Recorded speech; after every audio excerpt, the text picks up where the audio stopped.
Hi everyone, it is April 1st, 2025. I just wanted to hop on here and show you something a little bit different than previous months.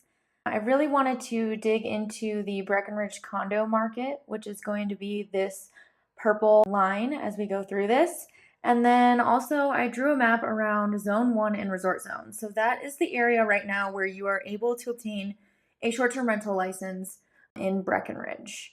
So really wanted to compare these two. First, let's start with sales price.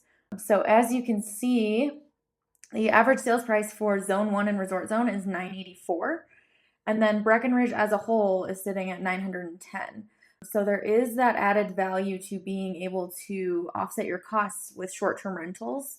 And we've seen this kind of for a while now, where that Zone 1 and Resort Zone is slightly higher than the average as a whole.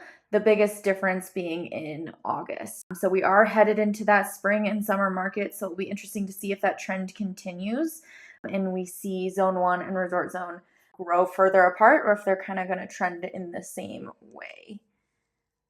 The other thing I wanted to show you is the average days on market. So again, your Zone 1 and Resort Zone are selling slightly faster, not too much more, but 57 days versus 61. And then again, month supply, Breckenridge condo market is sitting at a pretty balanced market, both in Zone 1 and Breckenridge as a whole. Slight difference there, but not too far off. And then your price per square foot. This is a big one. So area as a whole is sitting at an average of $979, but when you dig into just Zone 1 and Resort Zone, you're over $1,000 a square foot.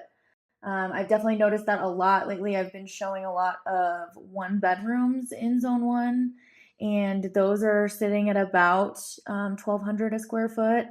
And then when you get into your 2 and 3 bedrooms, obviously it goes down a little bit more. But interesting to watch these statistics. If you're interested in digging into anything else, I'm happy to pull InfoSparks up and we can look at, maybe you're looking at Keystone versus Breckenridge, Silverthorne versus Breckenridge, whatever you want to look at. Happy to dig into the statistics with you.